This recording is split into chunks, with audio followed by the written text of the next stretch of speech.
kohtumine lastekirjanikuga. Ühel märtsikuisel hommikul, mõni päev enne kevadvaheaja algust, olid klassiplikad koolitules kangesti elevil. Nad olid kodus kõik kellelegi tingimiseks pilte joonistanud ja näitasid neid nüüd teistele. Heleril oli lisaks joonistustele kaasas märtsikelludesegi. Ma mõtlesin alguses, et äkki on õpetaja Liinal sünnipäev. Aga siis selgus hoopis, et kooli tuleb kuulus lastekirjanik. Õpetaja olevat sellest eelmisel päeval rääkinud. Mulle küll ei meenu, millal ta sellest juttu tegi.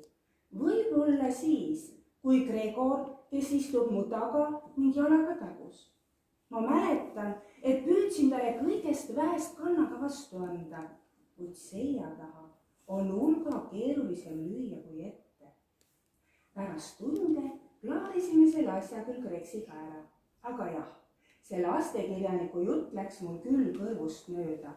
Ja nüüd tuli välja, et ma olin kodus Mata ülesanded täiesti ilma asjata ära teinud. Sest matemaatikatunni alguses kamandati terve klass aulesse kirjanikuga kohtuma. Saal oli puu püsti rahvast täis. Siia olid kogunenud kõik kooli õpilased esimestest 12. klassideni. Alguses lapsed sumisesid ja rääkisid omavahel, aga siis astus saali ette õppealajuhataja koos ühe väikese vanatädiga ning me jäime vaikseks. Täna on meil tähtis päev, ütles õppealajuhataja. Meil on külas tõeline lastekirjanik, kes räägib, kuidas sünnivad raamatud. Siis läks õppealajuhataja esimesse ritta istuma ja vanatädike jäi üksi. Tädike oli natukene kohkunud näoga. Ma sain temast väga hästi aru, ega ihu üksinda saalitäie rahva ees seista pole sugugi naljaasi. Siis hakkas tädi rääkima. Ta rääkis tasase häälega ja oli vaja kõvasti pingutada, et tema juttu kuulda. No võib-olla oleksin ma paremini kuulnud, kui mitte Gregor ja Markus, kelle vahel ma istusin, oleks samal ajal omavahel sosistanud. Ma sain eile endale jänesekõrvade kõhupalli, ütles Markus. Näita, nõudis Greks. Markus koopis püksikäskust väikese sinise õhupallinärtsu ja andis selle Gregorile. Tühjane pole see üldse jänese moodi, oli Gregor pettunud. Või, ma puhun selle täis. Ning Markuse luba ära ootamata puhus ta palli täis. Nüüd oli see tõesti jänes, mis jänes. Näidake mulle ka, palus Robert, kes istus Greksi taga. Gregor andis palli Ropsile, ega Greks kade polnud. Kõik said palli näha, kes tahtsid. Robert ja Taavi ja Heleri ja Linda ja Uku ka. Õpetaja Tiina Kai, kes istus veidi eemal teise A-klassi laste juures, vaatas meie poole kurja näoga. Tõstis näpusku juurde ja tegi selle peale. Jäime me vait ja kuulasime, mida kirjanik räägib. Kirjanik küsis parajasti, et kas me tahame, et ta meile midagi ette loeks. Enamik lapsi vastasid ja, kuid meie Gregori ja Markusega ütlesime ei, puhtalt põhimõtte pärast, sest ega me mingid esimese klassi tited pole, kes kogu aeg kõigega nõus on. Kirjanik ei lasknud end meie ees segada ja hakkas üht juttu ette lugema. Lugu oli täiesti huvitav, aga ma ei saanud seda kuigi kaua kuulda, sest varsti ütles Gregor. Ma oskan pallist niimoodi õhku välja lasta, et see teeb naljakad hääled. Mismoodi?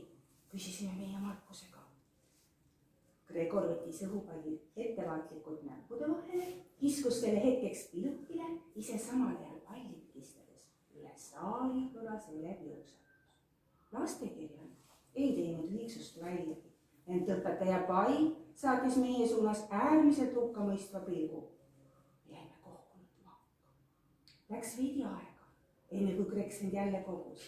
Siis tonksas ta mu küünarnutiga ja torkas mu õhupalli nina ette. Tee ka pliuksu, sosistas ta. Või kardad? Ma ei tahtnud tegelikult korda rikkuda, aga Gregori ees argpüksiks jääda tahtsin ma veel vähe.